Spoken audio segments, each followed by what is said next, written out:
Hoje nos nossos dias quem é o pastor das ovelhas? O Senhor disse que levantaria sobre as ovelhas um só pastor. Vejamos o capítulo 34 do livro de Ezequiel. Assim diz o Senhor Deus: ai dos pastores de Israel que apacentam a si mesmos. Que comeis a gordura, e vestis da lã, e degolais o cevado, mas não apacentais as ovelhas. A fraca não fortaleceu, a doente não curou, a desgarrada não tornou a trazer, e a perdida não buscou, mas dominou sobre elas com rigor e dureza. As minhas ovelhas andam espalhadas por toda a face da terra, sem haver quem as procure, nem quem as busque. Portanto, ó pastores, ouvi a palavra do Senhor: as minhas ovelhas foram entregues à rapina e vieram a servir de pasto a todas as feras do campo, por falta de pastor, e os meus pastores não procuram as minhas ovelhas, pois se apacentam a si mesmos e não apacentam as minhas ovelhas.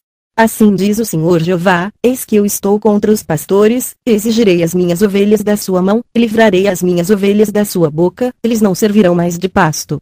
Eis que eu mesmo, procurarei as minhas ovelhas e as buscarei. Eu livrarei as minhas ovelhas, para que não sirvam mais de rapina, e levantarei sobre elas um só pastor, e ele as apacentará, o meu servo Davi é que as há de apacentar, ele lhe servirá de pastor. Amados, meditem no rigor e censura que o Senhor direciona aos pastores que apacentam a si mesmo e não têm cuidado das suas ovelhas. E por isso o Senhor declara que está contra os pastores que não apacentam o seu rebanho, os quais certamente serão julgados a juízo do Senhor. O Senhor declara que levantará um só pastor para apacentar as suas ovelhas, e diz: o meu servo Davi é que as há de apacentar. Referindo-se ao Senhor Jesus Cristo, que veio da descendência de Davi, e pelo seu sangue reconciliou com Deus o homem que estava morto na maldição do pecado. E no livro de Jeremias 23, o Senhor repreende os pastores e assevera: ai dos pastores que destroem e dispersam as ovelhas do meu pasto, e as afugentastes, e não as visitastes, eis que visitarei sobre vós a maldade das vossas ações, diz o Senhor. E eu mesmo recolherei o resto das minhas ovelhas, e as farei voltar aos seus apriscos, e frutificarão e se multiplicarão. E levantarei sobre elas pastores que as apacentem, diz o Senhor. Eis que levantarei a Davi um renovo justo, sendo rei, reinará, e prosperará, e praticará o juízo e a justiça na terra. Agora convidamos os irmãos para meditarmos na palavra do Senhor, descrita no livro de Zacarias 11:4. Assim diz o Senhor: meu Deus apacenta as ovelhas da matança, cujos possuidores as matam e não se têm por culpados, e cujos vendedores dizem: louvado seja o Senhor, porque é enriquecido, e os seus pastores não têm piedade delas. Amados em Cristo, avaliem, para quem o Senhor Deus está direcionando esta séria denúncia, senão aos que não têm cuidado do seu rebanho. Meditem, o Senhor disse que os seus possuidores as matam e não se têm por culpados. Estão matando-as não a carne, mas espiritualmente. Não as permitem alcançar o reino do céu, pela loucura da heresias e doutrinas de homens. Há milhares de anos o Senhor já profetizava que os pastores iriam submergir as ovelhas à condição de súdito. Vendem as ovelhas que Cristo comprou para o Pai com o seu próprio sangue. Apocalipse 5:9. E ainda dizem: louvado seja o Senhor, porque é enriquecido, cumprindo assim a palavra na carta universal de 2 a Pedro 2:1-3, que relata: e houve entre o povo falsos profetas, como entre vós haverá também falsos doutores, que introduzirão cobertamente heresias de perdição e negarão o Senhor, que os resgatou, trazendo sobre si mesmos repentina perdição. E muitos seguirão as suas dissoluções, pelos quais será blasfemado o caminho da verdade, e, por avareza, farão comércio de vós com palavras fingidas, sobre os quais já de longo tempo não será tardia sentença, e a sua perdição não dorme. Introdução do capítulo 10 de João. Jesus Cristo, o bom pastor. 10:1-42. Este capítulo revela Cristo como o bom pastor das suas ovelhas. Jesus Cristo, a porta das ovelhas. 10:1-10. Nesta passagem temos um contraste entre Jesus, o verdadeiro Messias, e os fariseus, entre a religião verdadeira e falsa. Para entender melhor o contraste, temos que entender como foi naqueles dias o curral, os pastores e as ovelhas. A Palestina estava cheia de animais ferozes e ladrões. Por isso toda a aldeia tinha um curral onde os pastores botaram as suas ovelhas para passar a noite com segurança. Todos os rebanhos ficaram juntos no mesmo curral a noite toda. O curral tinha muros de 3 a 4 metros de altura. O curral só tinha uma porta, que serviu de entrada e saída. O porteiro passou a noite toda na porta do curral para garantir a segurança das ovelhas. Pela manhã o porteiro só deixou entrar no curral os pastores das ovelhas. Cada pastor começou a chamar as suas ovelhas, e as suas ovelhas se separaram das outras para seguir o seu pastor. As ovelhas de cada rebanho seguiram só o seu pastor, porque conheceram a voz dele. As ovelhas não seguiram a voz do pastor estranho, mas só a do seu pastor. O pastor foi na frente do seu rebanho chamando as suas ovelhas e as suas ovelhas foram seguindo o seu pastor. Versículo 6 diz que o que Jesus falou nesta passagem é uma parábola, então é para nos ensinar sobre as coisas de Deus. A porta do curral, versículo 1, 2. Tinha duas maneiras para entrar no curral, pela porta ou pelo subir do muro. O ladrão e salteador fez o último. Mas, o verdadeiro pastor entrou pela porta.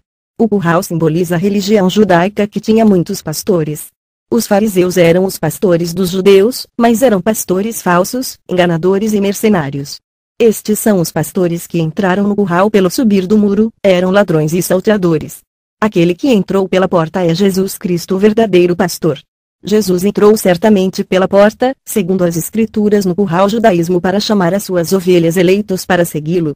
Nem toda pessoa do judaísmo era a ovelha dele, estas pessoas não seguiram o bom pastor, porque não conheceram a sua voz, porque não eram as ovelhas dele, mas seguiram os pastores estranhos.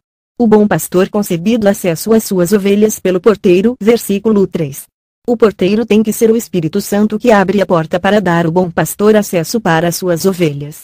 Por isso as ovelhas do bom pastor ouvem a sua voz quando ele chama.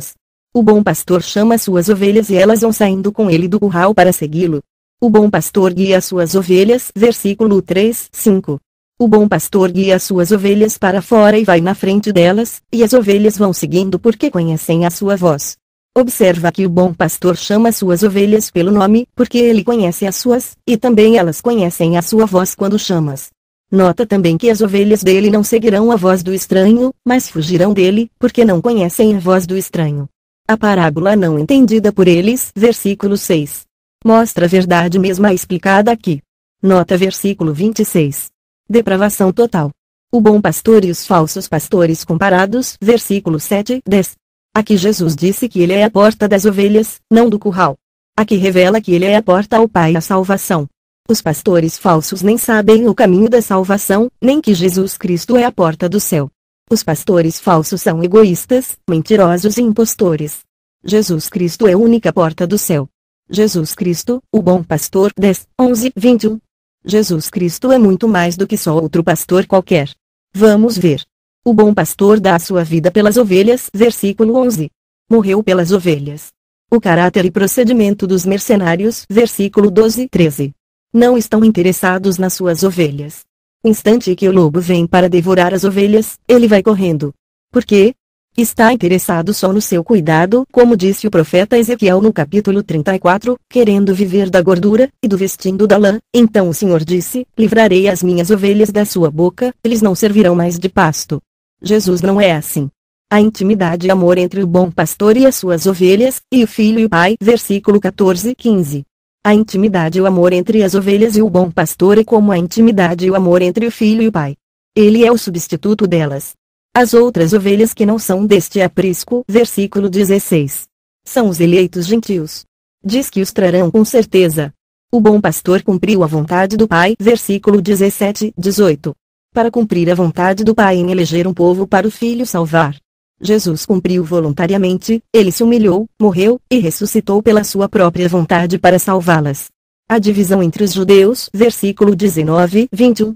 Estas doutrinas sempre criam divisão entre o povo de toda época. No versículo 10, diz, o ladrão não vem senão a roubar, a matar, e a destruir, eu vim para que tenham vida, e a tenham com abundância.